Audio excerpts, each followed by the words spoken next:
Hello friends, in this video I will show you how to replace the toner cartridge and the drum cartridge on Xerox Versalink B405 model.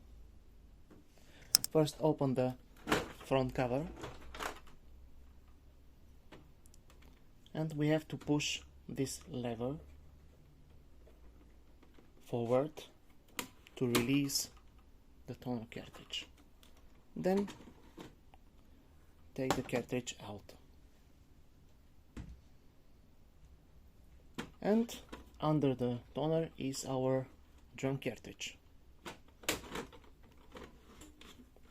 To replace it, just pull it out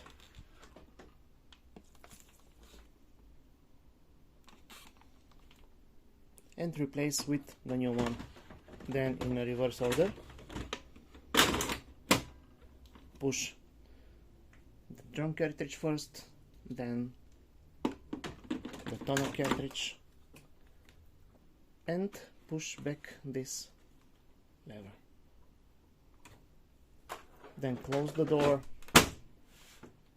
and that's it. Thank you very much and good luck.